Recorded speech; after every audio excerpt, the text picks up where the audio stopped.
Michael sat in his cozy living room, the soft light from the table lamp casting a warm glow over the furniture.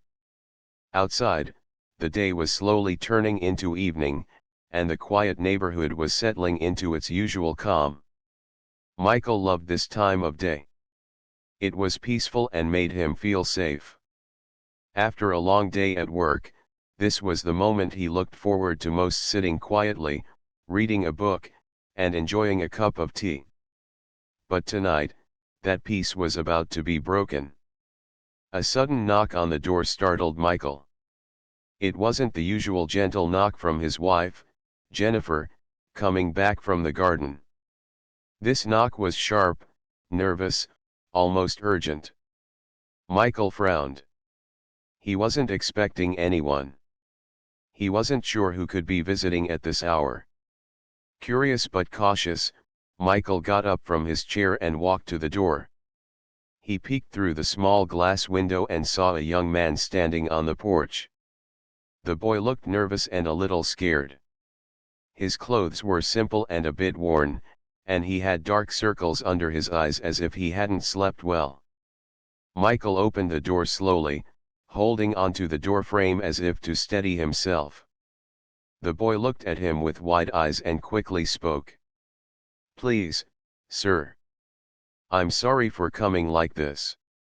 I didn't know where else to go," the boy said quietly. Michael studied the boy for a moment. He looked harmless and upset, but breaking into someone's house was not something to take lightly. Still, something in the boy's eyes made Michael want to help him. "What's your name?" Michael asked gently. "Dylan," the boy replied. Michael stepped aside, motioning for Dylan to come in. "Come in. Let's sit down and talk." Dylan nodded, stepping inside the house. The warmth of the room seemed to calm him a little. Michael closed the door behind him and gestured toward the sofa. "Sit down. Tell me what's going on," Michael said, his voice kind but steady. Dylan took a deep breath and sank into the sofa, looking down at his hands. After a moment, he looked up and said, "My mom told me to come here. She said you run the HOA and that you might understand." Michael blinked, surprised. "HOA? You mean the Homeowners Association? Your mom told you that I run it?" Dylan nodded. "Yes, sir. I know it sounds strange. But she said you're important and that maybe you could help me." Michael frowned, trying to remember. He had been on the HOA board for a few years, but he wasn't the head or anything like that. He was just a member who tried to help keep the neighborhood nice and safe. "Why would your mom send you here? Is something wrong?" Michael asked, concern growing in his voice. Dylan hesitated, biting his lip. It's hard to explain. Things at home are not good. My mom has been really strict lately. She argues with the neighbors all the time because of rules and small things. It's like she's always angry, and I'm scared." Michael listened carefully, his heart starting to ache. It wasn't just about a simple visit or a request for help. There was something deeper hurting this boy. Dylan continued, "I didn't mean to break in. I was just scared and didn't know where else to go. I don't have many friends, and I don't want to get into trouble." Michael took a deep breath. He had a feeling this was going to be more complicated than he thought. He walked to the kitchen and poured a glass of water, handing it to Dylan. "Here. Drink this. You must be thirsty." Dylan took the glass gratefully and drank slowly. Michael sat down beside him and tried to think of what to say next. "Dylan, you're safe here," Michael said gently. "But I want to understand. Why can't you stay at home?" Dylan looked down again, his voice soft. "My mom is different now. She spends all her time in meetings for the HOA. She's always upset with people for small things, like the color of their door or the way their grass looks. She says she's doing it to make the neighborhood better, but it feels like she's just angry all the time. Michael nodded slowly. He had heard about problems in the neighborhood before. Sometimes people who wanted to help got too caught up in rules and forgot the real meaning of community. Dylan looked up, eyes shining with tears. She yells at me if I don't do exactly what she says. She says I need to be perfect or I'm causing trouble. I don't think she loves me anymore. Michael's heart broke hearing that. No child should ever feel unloved in their own home. Dylan, Michael said softly, I'm sorry you feel this way. You deserve to be loved and to feel safe. Sometimes grown ups make mistakes, but that doesn't mean you're not important. Dylan sniffled and wiped his eyes. I don't want to go back right now. I don't think I can. Michael thought for a moment. He knew he couldn't let Dylan stay like this without help. But what could he do? Just then, Jennifer walked in from the kitchen, holding a small plate with some cookies. She looked at Dylan and smiled kindly. Hi Dylan, I'm Jennifer. Would you like some cookies? She asked warmly. Dylan nodded shyly. Jennifer sat down beside him and offered a cookie. Dylan took it, and for a moment, he looked like a normal boy, enjoying a simple treat. Michael stood up. I think we need to get some help for Dylan. We can't just leave him like this. Jennifer nodded. I agree. Maybe the police or social services can help him find a safe place. Michael took out his phone and dialed the non-emergency police number. When the officer arrived, Michael explained Dylan's situation carefully. The officer listened, nodding with understanding. We're here to help. Dylan isn't in trouble for asking for help. We want to make sure he's safe. Dylan looked relieved. For the first time in days, he smiled. Michael felt a mix of emotions. He wanted to do more for Dylan, but he also knew that sometimes, the best thing was to let the right people help. That night, as Michael sat back in his chair, he thought about Dylan's story. How could one family, in such a peaceful neighborhood, be filled with so much pain? How did a mother's love turn into fear for her own son? Michael knew this was only the beginning of a long journey, not just for Dylan, but for the whole neighborhood. And as the stars appeared outside, shining bright in the night sky, Michael hoped that somewhere, healing was waiting to begin. After Dylan left with the officers that evening, Michael sat in his living room, feeling a mix of emotions swirling inside him. The quietness around him felt heavier than before. He kept thinking about the boy's words about his mother, Karen, and the neighborhood problems. Michael couldn't shake the feeling that there was much more beneath the surface. The next morning, Michael and Jennifer decided to learn more about what was happening. Jennifer suggested they visit some neighbors and quietly ask if anyone knew what was going on. Michael agreed. He felt responsible not just for Dylan, but for the whole neighborhood. Maybe understanding the problem was the first step toward helping. They started with Mr. Thompson, an elderly man who had lived in the neighborhood for over 30 years. He was sitting on his porch, enjoying the morning sun when Michael and Jennifer approached. Good morning, Mr. Thompson, Michael greeted warmly. Do you mind if we ask you something? Not at all, Mr. Thompson replied with a gentle smile. What's on your mind? Michael explained briefly about Dylan's visit the night before and how Karen, Dylan's mother, was the head of the HOA.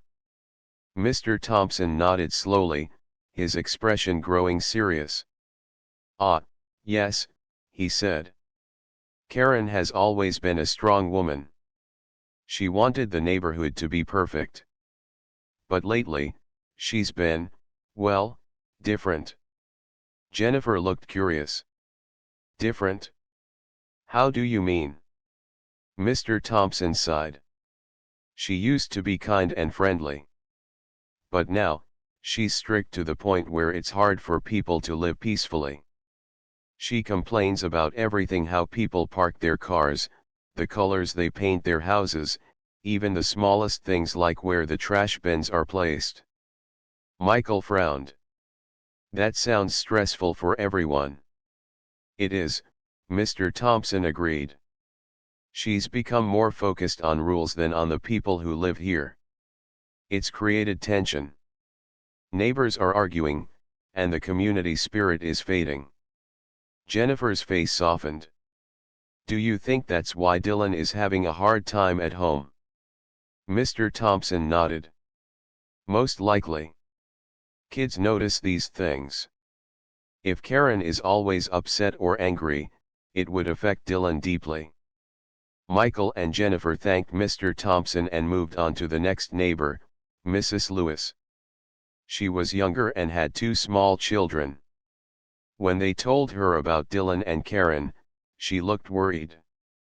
Karen has been very involved in the HOA, yes, Mrs. Lewis said. But since she took over as president, she hasn't stopped pushing her ideas. She believes strict rules will keep the neighborhood safe and beautiful, but it's made life hard for many of us. Jennifer asked gently, have you seen how it's affected her family? Mrs. Lewis shook her head. I don't know much about her family life, but I've heard from others that Dylan is having a tough time. Kids need freedom to grow, and constant pressure can make things worse. Michael felt a knot in his stomach. It was clear Karen's actions, even if well-intended, were hurting the people she cared about most. Later that day, Michael decided to visit the HOA office. He wanted to understand Karen's side of the story. Maybe talking to her directly would help clear things up. The office was a small building at the corner of the neighborhood, with large windows and a friendly sign out front. Michael hesitated for a moment, then walked in. Inside, he found Karen sitting behind a desk, looking tired but determined. She looked up as he entered. Hello, Michael, Karen said, recognizing him immediately. What brings you here? Michael smiled politely. I wanted to talk about the neighborhood and about Dylan. Karen's face tightened for a moment, then softened. Dylan? What about him? Michael explained what had happened the night before and his concern for the boy. Karen sighed deeply. I'm sorry you had to go through that, Michael. Dylan is my son, and I love him very much. But it's been hard. I'm trying to protect this neighborhood, to keep it safe and orderly. I thought that if I could make everything perfect here, my family would be safe, too. Michael nodded slowly. I understand wanting to help. But sometimes, too many rules can hurt more than help. It sounds like Dylan feels trapped. Karen looked down at her hands. I don't want to lose him. But I don't know how to fix things. I'm tired, and sometimes I think I'm losing myself. Michael's heart softened. Here was a woman trying her best, struggling with her own fears and hopes. Karen, he said gently, maybe it's time to take a step back. Focus on your family first. The neighborhood will understand. We all want the same thing: a safe, happy place to live.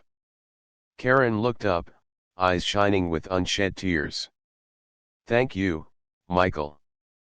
I didn't realize how much this had affected Dylan. Maybe it's time for a change. Over the next few days, Michael and Jennifer continued their quiet work in the neighborhood. They visited more neighbors, listening to their stories, learning about the little fights and big worries that had built up over time. It became clear that Karen's strict rules had divided the community. Some people agreed with her, hoping for a cleaner, more organized neighborhood. But many others felt hurt and frustrated.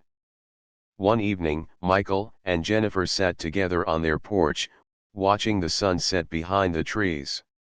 "It's sad," Jennifer said softly. "How something meant to help can sometimes cause pain." Michael nodded. "Yes. But I think there's hope. Dylan is out of that home now, at least for a little while. And Karen is starting to see what's happening." Jennifer smiled.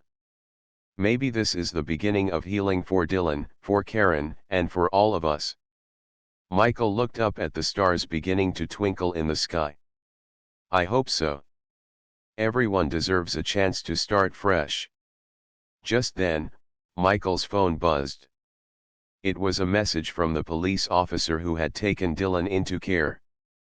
Dylan was doing well, the officer said, and was safe in a new home where he could relax and begin to heal. Michael felt a wave of relief. At least for now, Dylan was safe. And maybe, just maybe, with a little kindness and understanding, the neighborhood could find peace again. The days passed quietly, but for Michael and Jennifer, the peaceful neighborhood now felt different. The earlier calm had been replaced by a weight of concern, especially after learning more about Dylan and his mother Karen. Michael could not stop thinking about the boy and the difficult situation he had left behind. One bright morning, as the sun warmed the small town, Michael received a phone call from the social services office. The voice on the other end was kind but serious. "We have been working with Dylan," the woman said. "But we need to make some decisions soon about where he will live. His current situation at home is not safe, and we want to find the best place for him." Michael felt a deep sadness. He wished he could do more. "Is there anything I can do to help?" he asked. The woman paused before answering. "If you're willing, you could continue to support him, visit him, or help us find a safe place nearby. It's important Dylan feels connected." Michael agreed immediately. "I will do whatever I can." After the call, Michael shared the news with Jennifer. They sat together at the kitchen table, the sunlight streaming through the window, casting soft shadows on their faces. "I worry about Dylan," Jennifer said quietly. "He's just a boy, and he's lost so much." Michael nodded. "I know. But we can be there for him, even if we can't fix everything." That day, Michael visited the police station to talk more with the officers and social workers involved in Dylan's care. They explained that Dylan needed a new home, a place where he would be safe and loved. Unfortunately, going back to Karen was not an option right now. Her stress and behavior were making things difficult. Michael asked gently, "Is there any chance Dylan can come stay with someone in the neighborhood? A family who understands?" The social worker smiled kindly. "We're trying to find the best fit. It's important he feels comfortable and supported." Later that afternoon, Michael returned home with a heavy heart. He sat in his favorite chair, looking out the window at the quiet street. The houses looked the same as always, but now they seemed like strangers. Jennifer joined him, holding 2 cups of tea. She handed one to Michael and sat beside him. "Do you think Dylan feels scared?" she asked. Michael thought for a moment. "Yes. He told me he didn't want to go back home. But he's also scared of the unknown. I think he needs to feel safe, and he needs to know people care." Jennifer smiled softly. "We will be those people." That evening, the phone rang again. It was the social worker with an update. "We have found a temporary home for Dylan," she said. "It's with a kind family nearby, and they are ready to welcome him." Michael felt a wave of relief wash over him. "Thank you for telling me," he said. "Please let Dylan know we care about him." "I will," the social worker promised. The next day, Michael and Jennifer decided to visit the family who was going to take Dylan in. They wanted to meet them and offer their support. The family lived in a bright, cheerful house not far from Michael's. The woman, Mrs. Collins, greeted them warmly at the door. "We're happy to help Dylan," she said. "He deserves to feel safe and loved." Michael smiled. "Thank you. We're here if you need anything." As they toured the house, Michael noticed the small touches that made it a home: colorful paintings, family photos, and toys in the living room. It was clear this family cared deeply about each other. Mrs. Collins explained, "We have 2 children of our own, but we always have room for one more." Michael felt hopeful. Maybe this was the new beginning Dylan needed. That evening, Michael called Dylan's new home. He spoke gently to the boy, telling him he was proud of his bravery and reminding him that he was not alone. Dylan's voice was soft but stronger than before. "Thank you, Michael. I'm trying to be brave." "You are very brave," Michael said. "And we're all here to help." Meanwhile, Karen faced her own challenges. She had heard about Dylan's new living arrangement and felt a mixture of guilt and sadness. She wanted to reach out but didn't know how. One afternoon, Michael saw Karen walking slowly down the street. She looked tired but determined. Michael stopped her gently. "Karen," he said softly, "I want to help. We all want what's best for Dylan." Karen looked at him with tears in her eyes. "I'm sorry for everything. I didn't realize how much my actions hurt him." Michael nodded. "It's not too late. Healing takes time, but it starts with caring." Karen smiled faintly. "Thank you, Michael. I want to try." In the weeks that followed, Michael and Jennifer stayed close to Dylan's new family. They visited often, bringing small gifts and listening to Dylan's stories. Slowly, the boy began to smile more and share his hopes for the future. One afternoon, Dylan told Michael, "I want to go back to school next week." Michael grinned. "That's wonderful, Dylan. You'll do great." Dylan nodded. "I'm still scared, but I think I can do it." Jennifer smiled warmly. "We'll be cheering for you every step of the way." As the neighborhood began to breathe again, Michael realized that sometimes, the hardest decisions were also the most important. Protecting those we care about meant making choices with love and courage. And for Dylan, that choice was the chance to grow in a safe, loving home where hope could take root and dreams could begin. The soft sunlight of early morning filtered through the curtains as Dylan sat quietly at the kitchen table of his new home. The Collins family had welcomed him with open arms, and for the first time in a long time, he felt safe. The room smelled like fresh pancakes and warm syrup, and the laughter of Mrs. Collins and her children filled the space. Dylan looked out the window and thought about everything that had happened. It was hard to believe that just a few weeks ago, he had been scared and unsure where to turn.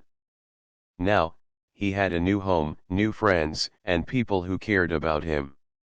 Michael and Jennifer had become a steady presence in Dylan's life. Every week, they visited with small gifts, books, games, or sometimes just their company. They listened patiently as Dylan shared stories about school, his dreams, and even his fears. Michael could see that the boy was slowly healing, like a broken branch slowly growing new leaves. One afternoon, Michael and Jennifer arrived at the Collins house with a basket of fresh fruit and a warm smile. "Hello, Dylan," Jennifer called out as they stepped inside. Dylan looked up from his book and smiled shyly. "Hi, Michael." "Hi, Jennifer." Michael sat down beside Dylan and said, "How was school today?" Dylan's eyes brightened. "Good. I made a new friend." "That's wonderful," Jennifer exclaimed. Dylan nodded. "Her name is Sarah. She's nice, and she helped me with my math homework." Michael smiled, proud of Dylan's progress. "You're doing great, Dylan. I'm so proud of you." Dylan looked down, his smile fading a little. "I miss my mom." Jennifer reached out and gently touched Dylan's hand. "It's okay to miss her. But remember, you are safe now, and there are people who love you." Dylan nodded slowly, understanding the words but still feeling the ache in his heart. Meanwhile, Karen was beginning her own journey. She had started attending counseling sessions to help her understand her feelings and her behavior. The woman who had once been so focused on rules and control was now learning to listen, to forgive herself, and to open her heart. Karen met with a counselor named Dr. Wilson, who guided her through the difficult process of change. It was not easy. She faced many moments of doubt and sadness, but she kept going because of one reason: her son. One day, Karen sat quietly in Dr. Wilson's office and said, "I want to be better. Not just for the neighborhood, but for Dylan." Dr. Wilson smiled kindly. "That's a very important first step. Healing takes time, but with patience and love, you can rebuild your relationship." Karen left the session feeling hopeful for the first time in a long while. Back in the neighborhood, Michael organized a small meeting with several neighbors. They gathered in the community park, a place that had once been filled with laughter but had grown silent during the HOA conflicts. Michael stood before the group and spoke softly but firmly. "We all want a neighborhood where we feel safe and happy," he said. "But lately, we have forgotten what makes a community strong: kindness and understanding." The neighbors listened, some nodding, others wiping away tears. It was clear they wanted to heal, just like Dylan and Karen. Jennifer added, "We can work together to fix this, but it starts with listening and caring." Over the next few weeks, the neighbors began to rebuild their bonds. They helped each other with small acts: watering plants, sharing meals, and simply spending time together. One sunny afternoon, Karen appeared at the community park. She looked nervous but determined. The neighbors welcomed her quietly, giving her space to speak. Karen took a deep breath and said, "I know I have made mistakes. I was so focused on rules that I forgot about people. I want to make things right." The neighbors smiled, some nodding. It was a start, a small but powerful step toward healing. Michael watched the scene with a full heart. He knew the journey ahead would not be easy, but for the first time, he saw hope. Back at the Collins home, Dylan was growing stronger every day. He played with the children, laughed more, and even talked about his future. One evening, as Michael and Jennifer prepared to leave after a visit, Dylan looked up and said, "Thank you for helping me. I don't feel so alone anymore." Michael smiled warmly. "You're never alone, Dylan. We're your family now." As they walked away, Jennifer whispered to Michael, "It's amazing what love can do." Michael nodded. "Yes. Healing begins when we open our hearts." And so, the neighborhood began to change. The walls built by fear and anger started to come down, replaced by bridges of compassion and hope. Dylan's story was still unfolding, but with each day, he grew closer to the life he deserved: a life filled with love, safety, and the promise of new beginnings. The sun was shining brightly on the neighborhood as the community gathered at the park for a special event. It was a celebration of hope and healing, a day to mark the new beginning that everyone had worked so hard to create. Michael and Jennifer stood near the edge of the crowd, smiling as they watched children play on the swings and neighbors talk together warmly. The air was filled with laughter and the smell of fresh flowers. It was a perfect spring day, full of promise. Dylan stood near the center of the group, surrounded by his new friends and the Collins family. He looked different than before, brighter eyes, a relaxed smile, and a confidence that had been missing for so long. Mrs. Collins leaned down and whispered, "See how far you've come, Dylan. This is your new home, and we're all so proud of you." Dylan nodded, feeling a warm happiness that he hadn't known in a long time. As the event began, Michael stepped forward to speak. His voice was calm but full of feeling. "Thank you all for coming today," he said. "This neighborhood has faced challenges, but we have come together to support one another. We are not just neighbors, we are a family." The crowd cheered softly, many wiping away tears. Michael continued, "I want to especially thank Dylan for his courage. He has shown us all what it means to be strong, even in the hardest times." Dylan looked down shyly, then up again to meet Michael's eyes. Jennifer stepped forward next. "This celebration is a reminder that no matter how difficult life can be, love and kindness can heal wounds and build bridges." Karen stood at the back of the crowd, watching quietly. She had been invited by Michael and Jennifer to attend. It was her first time at a community event since everything had happened. Michael saw her and gently motioned for her to come forward. With a deep breath, Karen stepped into the sunlight and walked toward the group. When she reached Michael and Jennifer, she spoke softly. "I want to say thank you," she said, voice shaking but honest. "Thank you for giving me a chance to learn and grow. I'm sorry for the pain I caused, especially to Dylan. I am working to be a better mother and neighbor." The crowd listened quietly, some nodding with understanding. Dylan looked up at his mother, and for the first time in months, he smiled openly. Karen knelt down beside him and said, "I love you, Dylan. And I will do everything I can to be there for you." The two hugged gently, a moment of healing that touched everyone present. Later that day, the neighbors worked together to plant a small garden near the park, a symbol of growth and new beginnings. Dylan carefully placed a small flower in the soil, his hands steady and hopeful. Mrs. Collins smiled. "This garden will remind us that even after storms, life can bloom again." Michael looked around at the community and felt a deep sense of peace. Jennifer squeezed his hand. "We made a difference." Michael nodded. "Yes. And this is just the beginning." As the sun began to set, the neighborhood glowed with warmth and togetherness. The wounds of the past were not forgotten, but they no longer controlled the future.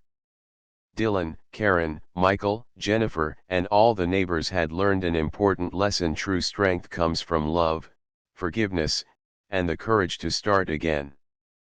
And so, the neighborhood thrived, a place where every child could laugh freely, every family could find peace, and every heart could heal.